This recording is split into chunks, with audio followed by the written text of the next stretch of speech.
нет жалости. Это не человек, это враг. Если не я, то он меня. Он мою жену, он мой город, он мою семью. Sie waren Verkäufer, Bankangestellte, Fitnesstrainer. Jetzt sind Tausende von ihnen an der Front. Я знаю, что меня не пожалеют. Вот и все. Потому что я украинец. И все. Wir waren oft an der ukrainischen Front. Doch so intensiv wie für diesen Film haben wir Soldaten nie kennengelernt. Я устал, у меня уже здоровья нет. Я же говорил, что я утром обезболивающее пью и вечером обезболивающее пью.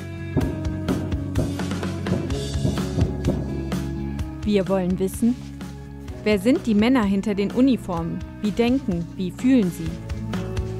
Was tun sie, wenn sie gerade nicht kämpfen?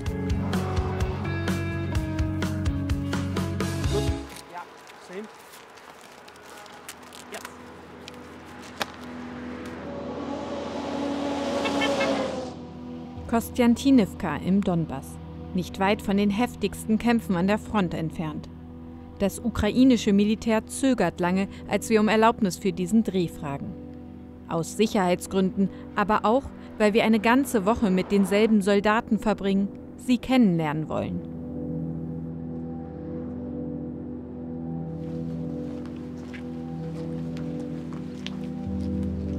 Eine geheime Unterkunft. Hier treffen wir jetzt Andriy und Vlad. Vlad ist eigentlich Seemann, hat auf Containerschiffen gearbeitet. Andriy in einer Bank. Als Russland vor 2 Jahren die Ukraine überfällt, melden sich beide freiwillig, werden Soldaten. Jetzt sind sie Drohnenpiloten, kämpfen seit ein paar Monaten im Team. Homepoint updated. Als wir ankommen, checken sie gerade ihre Drohnen und Granaten. Kiloweise Sprengstoff direkt neben dem Schlafplatz. Sie sollen jederzeit zum Einsatz bereit sein. Bei so viel hochexplosivem Zeug auf engem Raum wird mir mulmig. And what kind of drone is it? We just watch. If you see enemy, we can attack. Он будет безопасен до тех пор, пока он не ударится. При ударе детонация, взрыв. Это противопехотное воздействие, эффективность, оно эффективно. И оно, не знаю, дешевле, легче сделать. Womit in Deutschland als Hobby geflogen wird, ist hier im Kampf unentbehrlich. Und was Vlad mit effektiv meint, das wird mir schnell klar, bedeutet vor allem tödlich. Я видел страх, я видел панику среди врагов, когда они разбегались, некоторые бегут, некоторые обнимают вот так вот деревья, думая, что мы их не видим, а мы все видим. Im Netz gibt es haufenweise solche Videos, unterlegt mit Musik. Auch Vlad und Andriy laden sie auf Telegram hoch. Die beiden sammeln so Spenden für ihre Ausrüstung. Videos vom Töten als Werbung für Drohnen. Der Verschleiß ist extrem hoch. Etwa 100 Drohnen hat allein Andriy in den vergangenen 2 Jahren im Einsatz verloren, sagt er mir. Und die Soldaten brauchen dringend mehr davon. Denn mit Kampfdrohnen gleichen sie fehlende Artilleriemunition aus. Der Krieg ist auch zu einem Drohnenkrieg geworden. Sie sind überall in der Luft. Das macht die Situation für Soldaten besonders gefährlich. Если ты видишь дрон, открывай по нему огонь. Сразу. Последнее, что должен делать, это прятаться за деревом или притворяться кустом, или еще как-то, я наблюдал такое. Нет.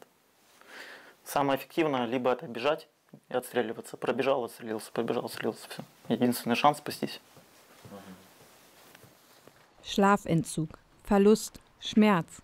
Viele von denen, die wie Andriy seit über 2 Jahren kämpfen, sind tot. Immer wieder merke ich, wie sehr ihn das belastet. 2-mal wurde er im Kampf schwer verwundet, musste operiert werden. Dem Tod ist er immer wieder nur knapp entkommen. Понятное дело, что мы устали. Я устал, у меня уже здоровья нет. Я же говорил, что я утром обезболивающее пью и вечером обезболивающее пью. Выгляжу я молодым, но у меня позвоночника нет практически, у меня суставов нет практически, у меня зрение плохое. Это я в контактных линзах. Я не слышу на одно ухо, я не вижу на один глаз. Sein Leben als Soldat besteht aus Todesangst und Langeweile. Aus Abwarten und Kämpfen, Nichtstun und Töten.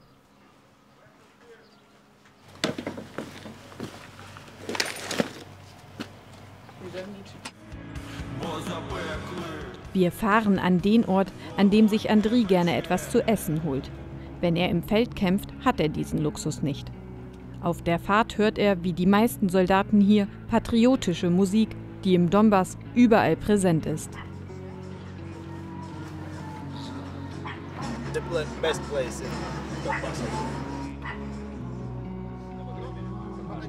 Mein Eindruck, es sind kleine Dinge, die ihm im Alltag an der Front Hoffnung geben und Freude bereiten.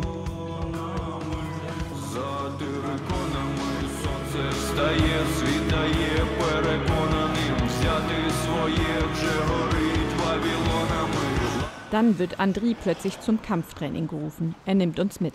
Auf der Fahrt zum Trainingsgelände sehe ich die alte Schussverletzung in seinem Gesicht, frage ihn, wie er mit der ständigen Todesgefahr umgeht. На этой войне надо быть везунчиком, чтобы тебя застрелили, я так скажу. It means that you're gonna be pretty in your grave. What happens if you're unlucky? There would be no grave. That's all. Many of my friends was buried in a closed coffin because there was not much of my friends there. Та й таке.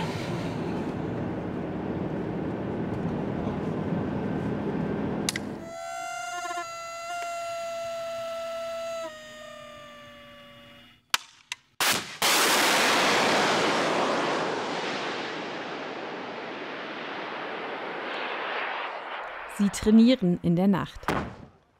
Im Krieg für den Krieg.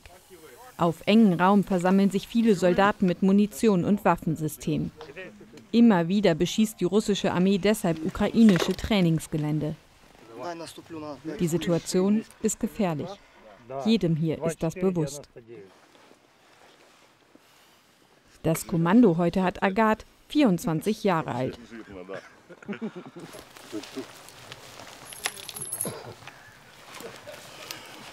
Потому что зачастую противник здійснює все свои перемещения ночью. Поднос БК, поднос еды, ротация на позициях и также усиление позиций, усиление на позиции людьми. Вот поэтому это нам крайне необходимо. Keiner von ihnen war vor dem russischen Überfall vor mehr als 2 Jahren Soldat. Sie haben sich freiwillig gemeldet oder wurden rekrutiert.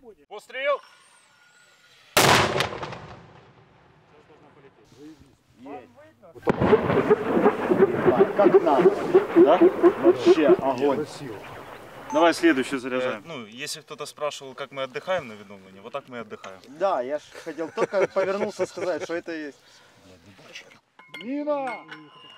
Пострел! Пострел! И ярче, смотри, как ярко. Да. Красиво все. Да, красиво тут. Это осветительное на фон. Хочешь бросить? Надо брать. Если можно, то, конечно. Не, ну глянь, она свеча.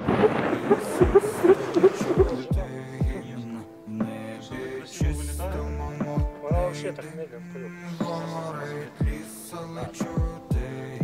Sie schießen mit Leuchtgranaten und der amerikanischen Panzerabwehrwaffe Javelin. Sie steuern Drohnen bei Nacht und werfen Granaten. Das und mehr wird hier geübt.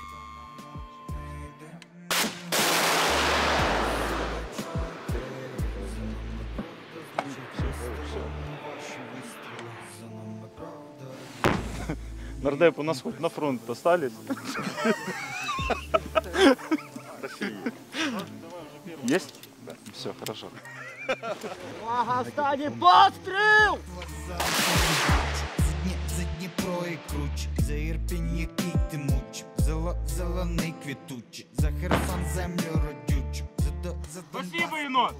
Nach fast 3 Stunden ist das Training beendet. Die Soldaten werden jetzt in ihre Schlafpositionen verschwinden, weit verteilt in verlassene Häuser in der Umgebung. Wie war's? Laut, ehrlich gesagt.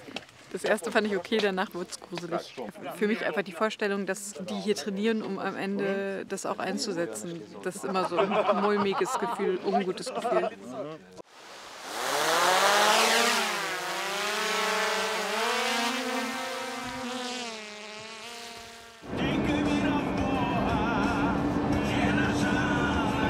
Am nächsten Morgen treffen wir Serhii. Wieder Soldatenmusik. Er holt uns ab. Denn über das Smartphone verschickt hier keiner die Adresse seiner Schlafposition. Zu gefährlich. Russen überwachen die Kommunikation. Auch die Ortungsdienste unserer Handys haben wir deshalb abgeschaltet. Serhii war Filialleiter in einem Elektromarkt. Als der Angriffskrieg begann, wollte er sich gerade zum Programmierer weiterbilden. Поставили ці плани на паузу. Але ж на паузу, не на стоп. На паузу. Я сподіваюся, що на паузу. Тому що, як, грубо кажучи, тут уже 2 роки. І це як лотерея. Да? Таких, як я, залишається все менше і менше. Що від самого початку тут. Тому, я ж кажу, я сподіваюся, що це поки пауза, а не стане стоп.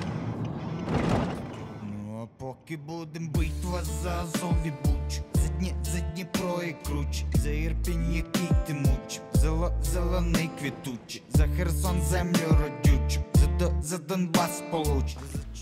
Er fährt uns zu seiner Unterkunft in einem kleinen Ort irgendwo in der Gegend von Sloviansk. Auch hier sind wir nur wenige Kilometer von der Frontlinie entfernt. Er zeigt uns das von Zivilisten verlassene Haus, in dem er jetzt lebt. Von hier aus zieht Serhii beinahe täglich in den Kampf. Цю кішку ми перевозимо з собою постійно. Вона вже, мабуть, це її чи 5-те, чи 6-те місце проживання. Ми не закінчимо цей конфлікт зараз, то наші діти його будуть продовжувати. Це капець як неправильно. Я не хочу такого життя своєму сину. Що все ще Україна може перемогти? У нас вибору немає. Якщо ми не переможемо, то нас не буде. But you want to stay, yeah. I understand. It's a long time now.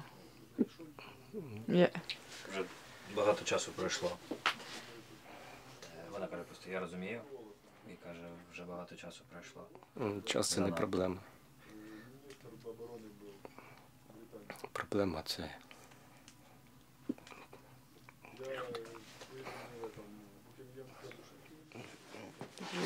Take a break, yeah. What helps you if you like to, because you said you will stay or want to stay as long as possible, so what helps you to... Patriotismus. Patriotismus und seine Kameraden. Kameraden, die wir hier jetzt auch kennenlernen sollen. Männer, die wie Brüder geworden sind, in einem Leben, das keiner hier wollte oder sich vor 2 Jahren vorstellen konnte.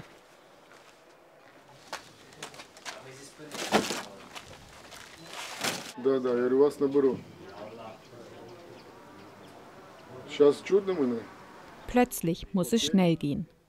Serhiis Freund Oleksiy bekommt einen Anruf vom Kommandeur. Eine russische Drohne kreist über uns. Angriffswarnung von unserem Sicherheitsberater Ruslan, der uns auf der Reise begleitet. That's why we do our job quickly, as fast as we can, and escape. Wir verlassen die Unterkunft der Soldaten, fahren an einen sichereren Ort, soweit das hier überhaupt möglich ist. Serhiis Freund Oleksiy will uns etwas zeigen, seinen Lieblingsplatz. Bei jeder sich ihm bietenden Gelegenheit geht der Rettungssanitäter schwimmen.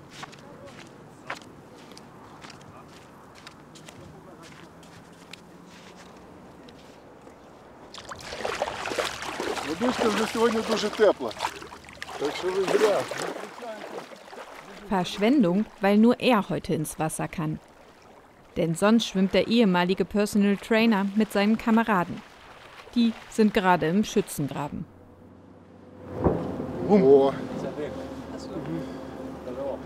It looks like missile coming here. It's anti-air. Anti-air? Air defense. Die Rakete wurde abgefangen. Wir können noch etwas bleiben. Für mich ist es eine skurrile Szenerie. Mitten im Donbass, nicht weit von der Front und brutalen Kämpfen entfernt, suchen Menschen nach Entspannung in der Natur.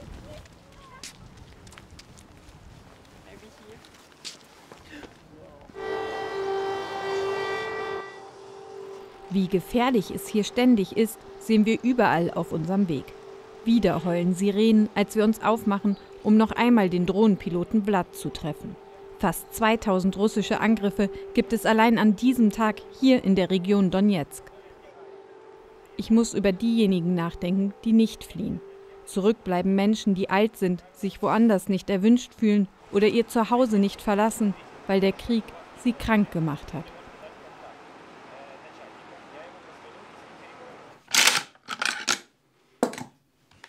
Als wir Vlad treffen, reinigt er gerade seine Waffe, so wie nach jedem Einsatz, ob an der Front oder beim Training. Auch als Drohnenpilot trägt er sie ständig bei sich. Всегда на тренировке. Это мышечная больше память. Когда человек попадает в бой, у него отключается мозг и включается тот, чему научился, что он умеет. То есть глаза боятся, руки делают. Über Monate wurde Vlad als Drohnenpilot angelernt, hat den erfahrenen Piloten in seinem Team meist assistiert. Erst seit kurzem fliegt er die meisten Einsätze selbst. Ob er selbst Sprengstoff abgeworfen hat, frage ich. Нет, я летал, я делал сбросы, у меня были удачные сбросы, у меня были и 200, и 300, то есть я занимался. Ob es ihm schwerfällt zu töten, ob er mit den russischen Soldaten manchmal mitfühlt? Мне нет жалости. Это не человек, это враг. Если не я, то он меня. Он мою жену, он мой город, он мою семью. Все, то есть это вся мотивация. У меня нет жалости. Я об этом просто не задумываюсь. Может быть, я когда-то и задумаюсь, я не знаю. Но на данный момент у меня нет жалости. Я знаю, что меня не пожалеют. Вот и все. Потому что я украинец. И все. Вот и чистые нацисты. По их мнению. По их мнению, да, конечно. Но я не могу сказать, что я какой-то радикальный человек, что там всех надо там вырезать. Нет. Это враг. Он солдат, я солдат. Все. Моя задача убить врага. Das sei nötig. Und das sieht auch Andriy so. Ich stelle eine Frage, die niemand hier gern hört, weil wohl niemand genauer darüber nachdenken will. Wie viele russische Soldaten hast du getötet? Я не считал. Я могу приблизительно там подбить десяток, 2 десятка, 3 десятка. Много времени прошло, память у меня так себе. Это надо пересмотреть все видео с Мавика, сколько их там было. Я не считаю это особо тактичным вопросом к любому военному.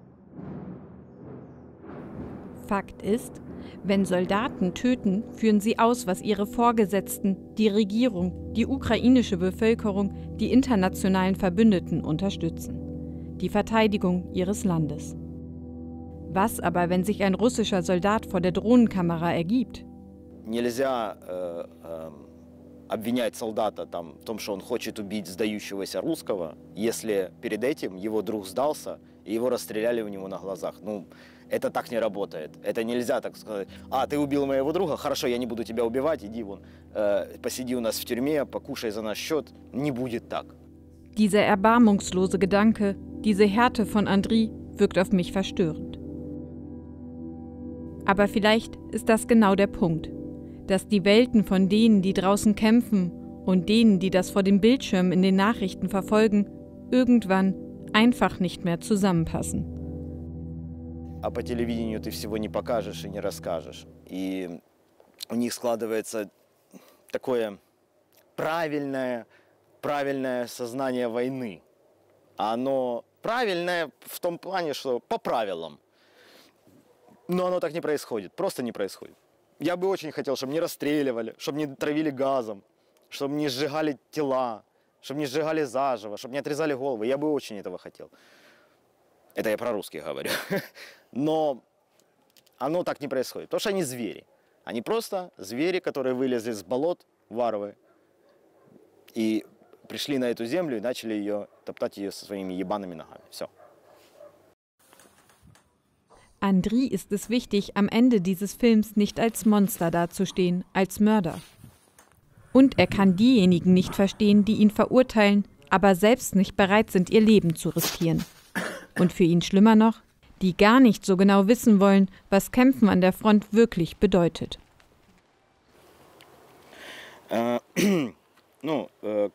Главная идея в чем, что рано или поздно такие, как я, и те, кто начал воевать с 22 года, с 23 года, мы рано или поздно закончимся либо физически, либо морально. Мы просто закончимся. И нужны люди, которые нас поменяют. А возможно, эта война и не закончится, возможно, она с нами надолго, на десятилетия, и воевать придется всем. И нужно быть к этому готовым. Я не понимаю, почему они на гражданке не готовятся к этому, не проходят курсы медицины, не проходят какую-нибудь подготовку, не изучают вооружение. Der Krieg spaltet die ukrainische Gesellschaft in die wenigen, die kämpfen und ihre aktiven Unterstützer und die anderen. Von denen wünscht sich auch Vlad mehr Unterstützung. Selbst enge Freunde von früher hätten sich abgewendet. Нет, у меня остался один друг. Ну вот, скажем так, с прошлой жизни один человек остался. Все. Остался, если можно поподробнее, в смысле остальные ушли из... Да, без зазрения совести, и за 2 года они не написали, как у тебя дела. Как ты, может тебе помочь? Может помочь твоей жене? Может как-то там это... Давай, может там соберем тебе на бронежилет каску? Может у тебя дрон нужен? Ну не все хорошо. Кто-то там в Польше, кто-то в Германии, кто-то еще где-то. Ну, не спросить, как дела, а мне им писать нечего. У нас тут обстрелы, а я тут... Ну, что мне его спросить? Обидно, жалко. Это школьные друзья, друзья с колледжа. Столько там, как считали друзьями, там сколько прошли, там, да, там сессии, там гулянки какие-то, там веселья. Что даже какие-то грустные переживания вместе проживали. Ну, вообще ничего. Просто нет. Просто они не пишут, не интересуются.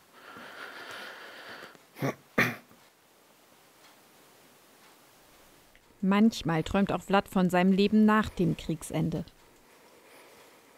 Я не буду там гражданским рассказывать, вот я воевал, вот, да, вот я вот такой там тигр, лев, такой там, крутой пацан, а ты нет, ты никто, там, ты не воевал.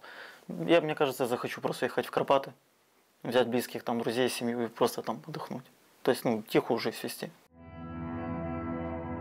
Aber nur wenige Tage nach unserem Gespräch schickt mir Vlad eine Nachricht. Er lebt jetzt im Schützengraben mitten im Schlachtfeld. Die Kämpfe an diesem Frontabschnitt sind besonders brutal. Wie lange sein Einsatz dort geht, weiß er nicht. Bei unserem letzten Gespräch habe ich ihn gefragt, magst du auch irgendwas an dem Leben als Soldat? Seine Antwort geht mir nicht aus dem Kopf. Да как может нравиться война? Что здесь может быть? Ну, это не книги, это не какой-то роман там. Это страшно, это боль, это потери, кровь. Это усталость, это недосып, это здоровье, это жизнь. И все это под угрозой. Нравится здесь, но мало что нравится.